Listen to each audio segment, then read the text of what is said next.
After my marriage, my overbearing and manipulative mother-in-law demanded that I transfer my $200 million company to my husband and take on the duties of a housewife. I refused. At a family gathering, she shouted at me. In a shocking display, she lunged across the dinner table, grabbing my hair and yanking it violently, insulting me in front of everyone.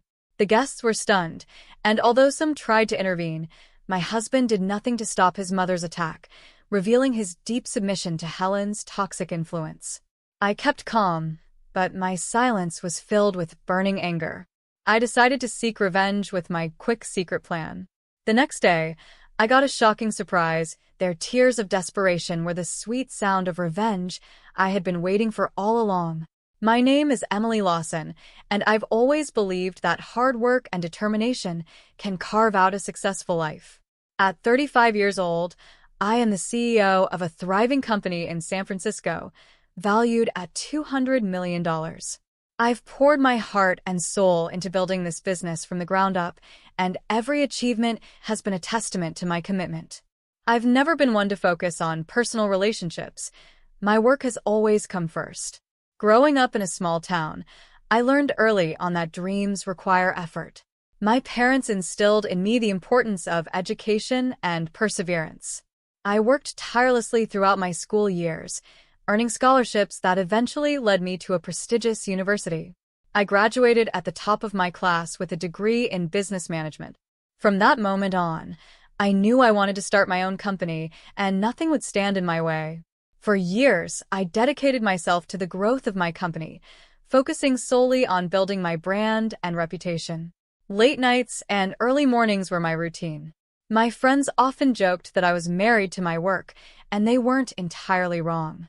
I found fulfillment in my career, in negotiating contracts, and in watching my dreams materialize. Love seemed like a distraction, something I didn't need. But that all changed when I met Mark Anderson. Mark was the son of William Anderson, a businessman whose company had a long-standing partnership with mine. Our first meeting was unremarkable, yet something about him intrigued me. He was handsome, with charming blue eyes that sparkled with enthusiasm. At first, I found his youthful spirit refreshing. He was 38, but carried an air of immaturity that made me smile. We hit it off during a business dinner, and I began to see glimpses of a different life, one that included companionship. As our relationship blossomed, I saw the potential for something special. Mark made me laugh, and we shared a passion for entrepreneurship. However, there was a shadow looming over our relationship: his mother, Helen Anderson. She was an overbearing figure in Mark's life, demanding and controlling. I dismissed my concerns initially, thinking I could manage the situation. After all, I was a successful businesswoman. How hard could it be to navigate a relationship with a man and his mother? Months passed, and we decided to get married. The wedding was grand, filled with family and friends. Mark promised me that he would support my career and my decisions. I thought I was marrying a partner who would uplift me. But soon after the wedding, I realized I had made a grave mistake. Helen wasted no time in making her demands known. It started subtly, a few casual comments about how a wife should prioritize her husband over her career. I brushed it off, reminding myself that I had worked too hard to let anyone dictate my life. But Helen's pressure increased with each passing day. One afternoon, while we were having tea, she bluntly stated, "Emily, you should consider transferring your business to Mark's name. It's what a good wife would do." I stared at her, shocked. "That's not possible, Helen. My company is my life's work. I can't just hand it over." "Why not?" she insisted, her voice rising. "You're his wife now. Your job should come second to your family." That was just the beginning. Helen's persistent demands became more aggressive. I could sense Mark's discomfort whenever I rejected his mother's suggestions, but he never intervened. It was as if he was caught in a web of loyalty to her, and it frustrated me deeply. The real turning point came during a family gathering at the Anderson home. I had hoped that this would be a chance for us to connect as a family. The evening started well, filled with laughter and good food. However, Helen seized the moment to confront me publicly. As guests mingled, she called me over. Emily, can we talk? She said with a forced smile, her eyes narrowing slightly. I really think we need to settle this business matter. I felt my heart race. What do you mean? I replied, trying to keep my voice steady. You need to transfer your company to Mark, she demanded, her voice echoing in the room. It's time to put family first. The room fell silent, all eyes on us. I felt the weight of the guests' stares. I cannot do that, Helen, I responded firmly. My company is my responsibility. I built it with my own hands. Her face flushed with anger, and before I knew it, she lunged across the table, grabbing my hair and yanking it violently. Gasps filled the room as I felt the shock of pain ripple through me. How dare you defy me? She shouted, her voice dripping with venom. Guests tried to intervene, but Mark just stood there, frozen, revealing his deep submission to Helen's toxic influence. The humiliation burned inside me as I looked around, realizing the moment had escalated into something far beyond a simple disagreement. Despite the pain and humiliation, I kept my composure, biting back tears. I wouldn't let her see me break. I silently vowed that this would not be the end of my story. I could feel the anger boiling within me, and it wasn't just for the attack. It was for the realization that I had allowed this woman to manipulate my life. As I walked away from that gathering, I decided then and there that I would not be a victim. I would find a way to turn the tables and take back my power. The seeds of revenge were planted. I just needed the right opportunity. Little did they know, I was more than just a successful businesswoman. I was determined to reclaim what was mine and to teach Helen and Mark a lesson they would never forget. The next chapters of my life were about to unfold, and I was ready to fight back. After the incident at the Anderson family gathering, a simmering anger ignited within me. I had always prided myself on my ability to overcome challenges, and this humiliation would not be the end of my story. Instead, it would mark the beginning of a new chapter, one where I would reclaim my power and show both Mark and Helen that I was not someone to be trifled with. In the days that followed, I focused intently on my work, burying myself in my responsibilities. I wanted to distract myself from the humiliation, but I also needed to formulate a plan. I couldn't let this situation fester. My company had grown to $200 million not just through hard work, but also through strategic decisions. I needed to think strategically now. The first step was to gather information. I reached out to my contacts within the industry and began investigating William Anderson's company. I wanted to understand their financial standing and any weaknesses I could exploit. As I delved deeper, I discovered that their company had been facing difficulties for quite some time. The management was out of touch, and their sales had been declining steadily. It was the kind of vulnerability I could work with. During this time, I also made a conscious effort to maintain a facade of normalcy in my relationship with Mark. I put on a brave face whenever I was around him and his mother. Mark would often talk about how proud he was of his family's legacy, and I'd nod along, hiding my true feelings. It's important to support family, I would say, trying to blend in. Meanwhile, inside, I was plotting a course that would change everything. I began to network more aggressively, attending events and seminars where I could connect with influential figures in the business community. I was building alliances and reinforcing my reputation as a formidable businesswoman. My goal was clear: to position myself in a way that I could either take over or significantly undermine the Anderson family business. One afternoon, while discussing strategies with my financial advisor, I mentioned my intentions. Emily, if you want to take control of the Andersons company, you'll need to buy a controlling share. But you'll have to be discreet. If they catch wind of your plans, they'll do everything to sabotage you. I nodded, absorbing his words. I know. I'll need to be strategic and patient. This isn't just about revenge. It's about showing them that I am not a pawn in their game. With renewed determination, I devised a financial strategy. I started to quietly purchase shares of William Anderson's company on the stock market.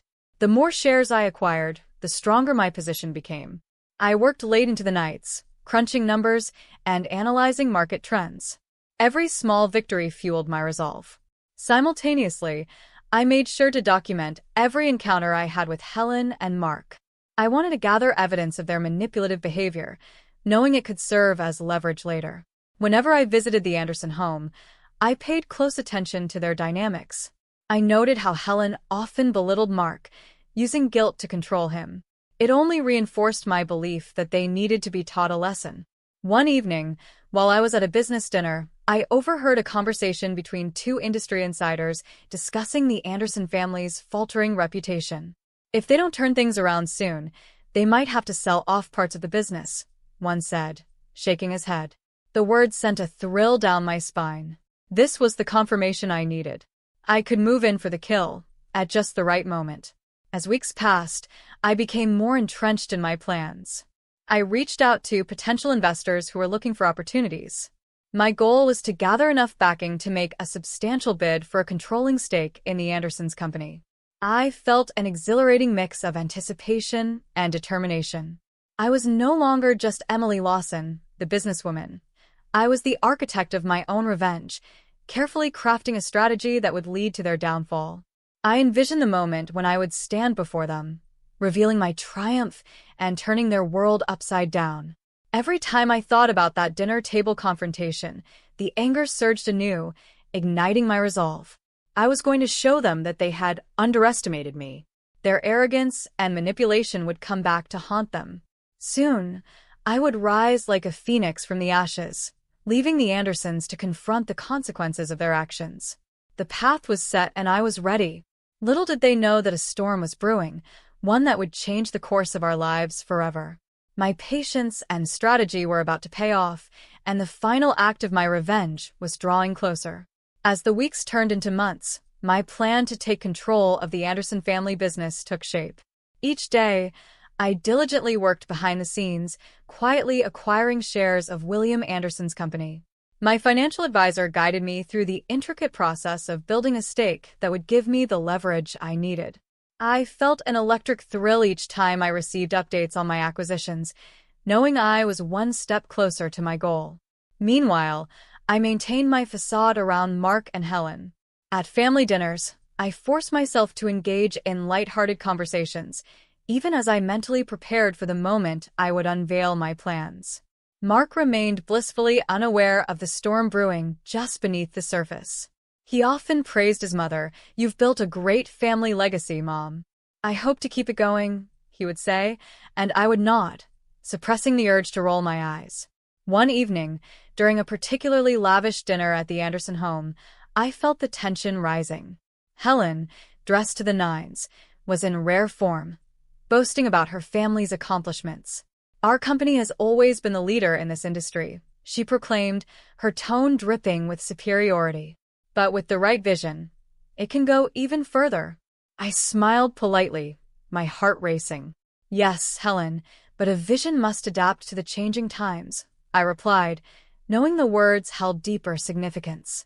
I wanted her to understand that her outdated views were about to come crashing down. That night, after the guests had left, I found myself alone with Mark.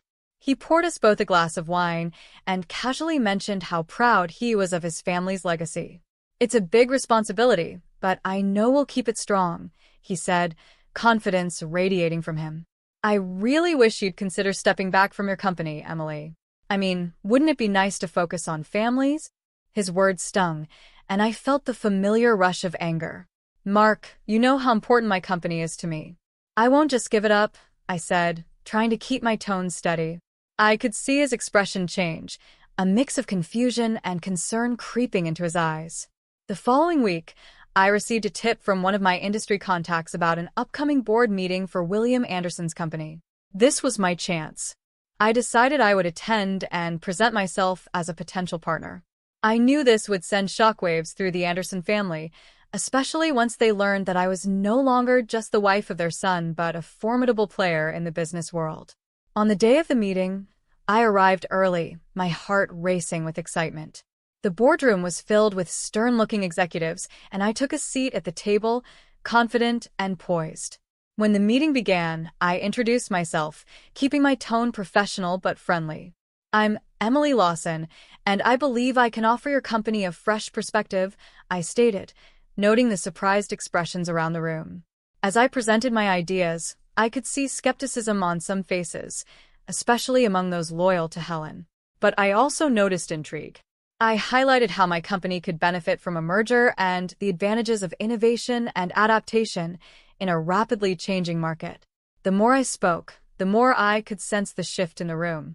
After my presentation, I could feel the tension building.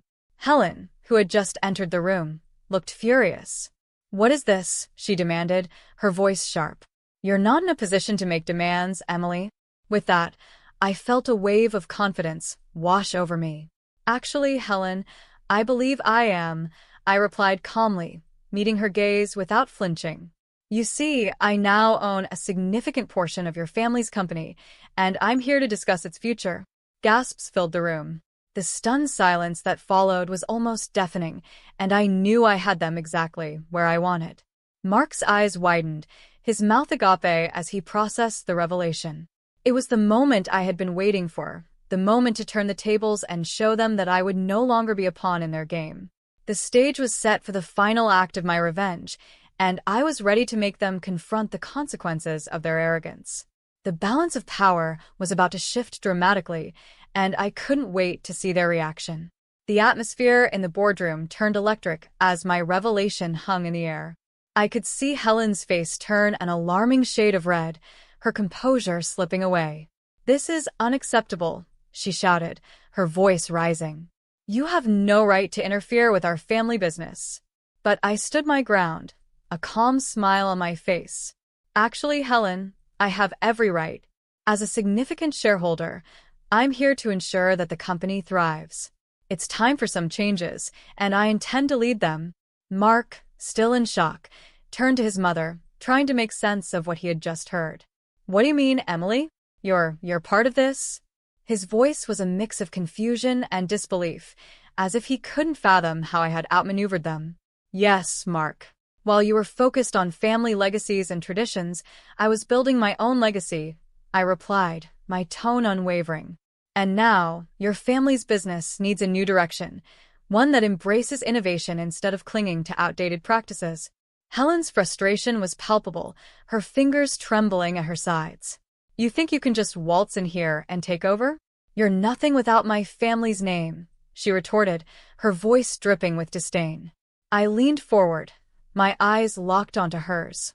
"That's where you're wrong, Helen. I built my company from the ground up, without anyone's help. I'm not just a name, I'm a force in this industry. And you've underestimated me every step of the way."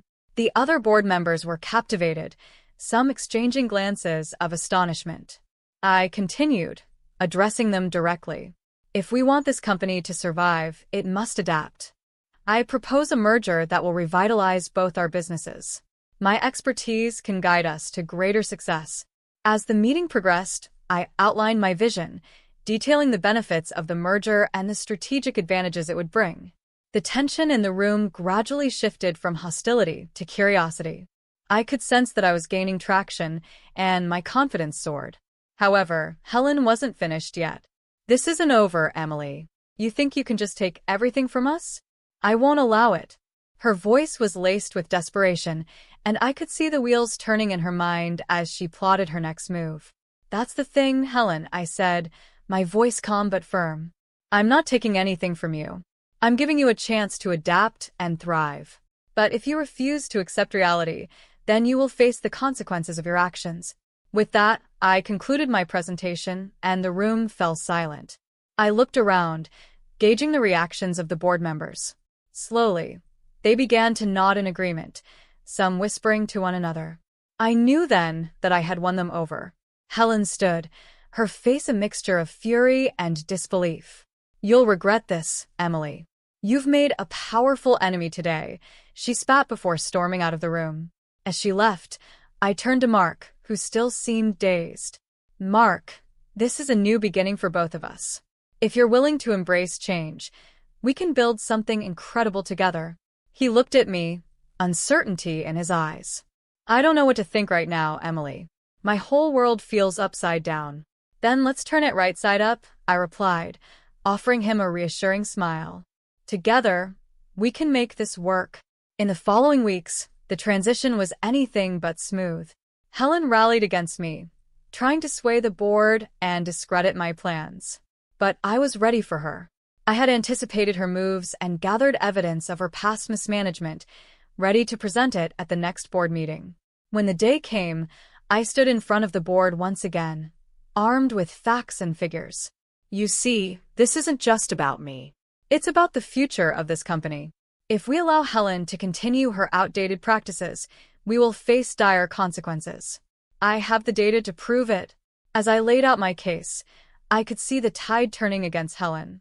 The board began to see her for who she truly was, a controlling, manipulative force that had stifled innovation and growth. By the end of the meeting, the board voted unanimously in favor of my proposal.